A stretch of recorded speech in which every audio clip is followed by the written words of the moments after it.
For so many years I had heard reports of a mysterious 9th or 10th planet in deep space, if you still count Pluto as a planet, commonly referred to as Planet X or Nibiru, var.Nibiru meaning the bright star of the crossing. Mainstream scientists and government agencies were quick to dismiss the possibility of this unknown planet as sheer quackery. But due to some recent findings, those same scientists are now having to eat a little crow. The new evidence comes from a pair of respected planetary scientists, Konstantin Batijan and Mike Brown of the California Institute of Technology, Caltech, in Pasadena, who prepared for the inevitable skepticism with detailed analyses of the orbits of other distant objects and months of computer simulations. Their findings point to data that something bigger than the size of Earth lurks in our outer solar system and its gravitational pull is affecting other planets and ultimately Earth weather. If you say, "We have evidence for Planet X," almost any astronomer will say, "This again. These guys are clearly crazy." I would, too, Brown says. Why is this different? This is different because this time we're right. But without being able to clearly see this mysterious Planet X through a telescope, will the rest of the scientific community believe them? This blog is not another science article. I'll leave that to the experts. I was more curious if, indeed, anything was out there and why so many countries in the world had suddenly started building large telescopes about 10 years ago to view our outer solar system. Even the Vatican invested in 2 large telescopes, one named Lucifer. Did they know something they weren't telling us? Were they taking seriously the biblical prophecies about the 3,600-year return of the planet called Wormwood aka Planet X? This celestial star was said to have caused the pole shift that brought about the Great Flood and destroyed many civilizations as well as the dinosaurs centuries ago. As a sometime remote viewer, who learned the art from Russell Targ who, along with Hal Puthoff, RIR 130203 headed up the Stanford Research Institute's SRI, remote viewing program for the CIA's Stargate project, I knew it was time to take a look at Planet X for myself. In the past few years I've discovered some rather unexplainable and unusual objects in space while remote viewing that are clearly not ours. Read Stargate Journeys and Consciousness-Assisted Technology blogs. Sometimes you get a treasure trove of info and sometimes nothing. It was worth a shot, so I sat down, meditated and sent my mind to the outer reaches of space looking for answers to the great mystery of Planet X. What did I find? Well, there is indeed a very large object out there. It's not a planet, but it looks and behaves much like a planet. I felt immediately dizzy-headed upon approaching it. There is a magnetic gravitational flux that feels both expelling and contracting at the same time. I'll let the scientists figure out what this all means, but there is also a deep resonant sound vibration you can feel, which made me aware that this planet-like object felt both alive and teeming internally with life.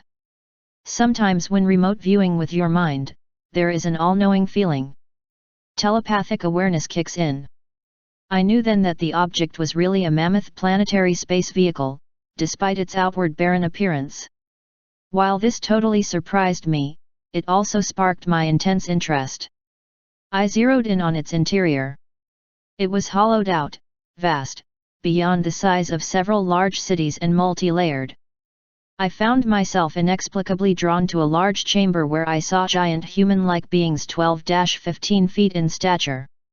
Several of these beings had red hair. I was aware that I had poked in during a rather heated discussion. Immediately I felt a sudden sharp mental push as if I had been discovered and psychically kicked out. But the odd thing is that whoever had mentally pushed me out, had left a mental imprint behind that contained a myriad of images and thoughts which I was able to glean some information from. Planet X is not a Galactic Federation spaceship, as might be seen in a Star Wars movie. I got a strong no when I mentally inquired. This is an ancestor ship. I call it this because this race of beings inside have been around longer than prehistoric man on Earth and they are not strangers to our planet. They know all about us and once walked our lands. I got the impression that they don't think very highly of us. Despite this, there appears to be factions of their race that are in disagreement about the best way to interact with Earth humans. The interesting thing is that they find themselves in a dilemma. Many of their kind see us as a threat to their survival, much as we would see them to ours. They, like us, are also on an evolutionary path with regard to service to self versus service to others. There are those of their race that want to help us while others want to destroy us to save themselves. It's clearly a karmic dilemma, and it appears we on Earth are going through the same soul learning process. This is why our paths are destined to intersect. It appears that their planet-like spaceship somehow got locked into a strange orbit, due to an explosion with some other planet a very long time ago, that doesn't always allow full control of their vehicle's trajectory. As their orbit comes closer to Earth, they know they will be bombarded by the same gravitational pull that Earth is bound to also experience by coming into close proximity to them. Some on board fear annihilation unless they take aggressive action. Others disagree. While they appear to have smaller space vehicles that can exit their planetary vehicle at any time, they don't want to be trapped on Earth. Sound fantastic? I thought so, too, but these are the impressions I received. Whether they are accurate, is yet to be determined. I encourage other remote viewers to see what they pick up as well. Who really knows if our two worlds will eventually collide? So many have predicted this would happen in 2003, then again in 2012, and now in 2016. It hasn't happened yet, and perhaps it never will, but awareness that we are not alone in the universe is definitely increasing. The visibility of Planet X will eventually be evident in the skies to all, in time, as it orbits closer.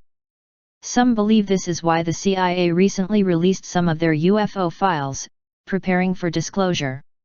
Perhaps Planet X's ultimate purpose in revealing itself is to awaken us to our true past. The future is still being written, so I will not get into spreading additional fear about what will or will not occur. There's enough fear in the world already, and even if we were on a crash course with Planet X, not much either side can do about it, so just enjoy life now. What I find more fascinating is that it appears these beings brought early life to this planet. They are our ancestors. Are they the Anunnaki race the ancient Sumerian texts refer as the celestial gods from the sky who were masters of DNA and genetic manipulation?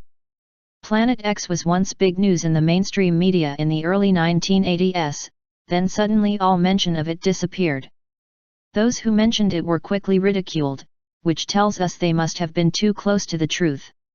I like to think that everything in the universe is subject to change, and everything is right on schedule. Now, at last, appears to be the right time to take a second look at Planet X.